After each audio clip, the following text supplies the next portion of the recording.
The death toll rose to 3 today in the shootings at a suburban Cleveland high school. Hospital officials confirmed 2 more teenagers had died of wounds from Monday's attack. The alleged shooter, a student named TJ Lane, had his first appearance in juvenile court. Later, a prosecutor said Lane is someone who is not well.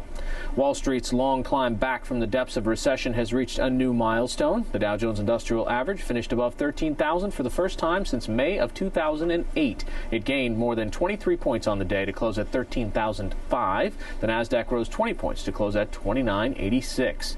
In Pakistan, gunmen in military uniforms stopped a convoy of buses and killed 16 Shiite passengers. It happened in the small village of Harban Mala in a remote region some 200 miles north of the capital, Islamabad.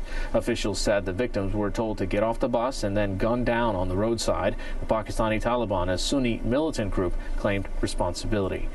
The Syrian army kept up its fierce bombardment of the city of Homs today. At the same time, rebels managed to get a wounded British journalist, Paul Conroy, to safety. They said 13 Syrians died in the effort to smuggle him into Lebanon. We have a report on the ongoing assault on Homs and the world's response, narrated by Jonathan Miller of Independent Television News. The images coming out of Homs are shocking. This little boy's alive. He looks like an earthquake victim, but this is a man-made disaster. His home hit by a rocket. The boy's disabled. His legs are paralyzed. He couldn't run.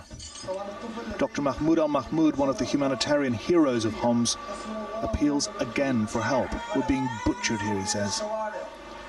Today at the UN Human Rights Council in Geneva, the onslaught branded a crime against humanity. More than at any other time, those committing atrocities in Syria have to understand that the international community will not stand by and watch this carnage, and that their decisions and the actions they take today ultimately will not go unpunished. Navi Pillay called for an immediate ceasefire to allow help into Homs. The Syrian ambassador then took the floor, lambasting members of the council for promoting terrorism and prolonging the crisis in his country. Then he stormed out. The United States later said he demonstrated the delusional nature of the regime of Bashar al-Assad. In Washington, Secretary of State Hillary Clinton told a Senate hearing that the Syrian president could be classified a war criminal, but she also warned that might make it harder to get rid of him.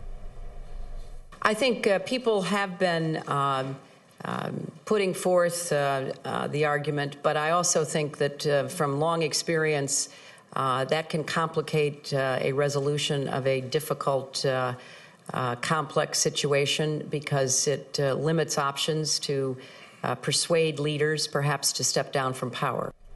Meanwhile, the president of Tunisia said he is ready to offer asylum for Assad in a bid to help end the conflict. Pentagon officials acknowledged today that partial unidentified remains of some 9/11 victims were incinerated and sent to a landfill. The finding came in a larger report on the mishandling of remains at the military mortuary in Dover, Delaware. The 9/11 remains came from the hijacked airliner that struck the Pentagon and another that crashed in Pennsylvania.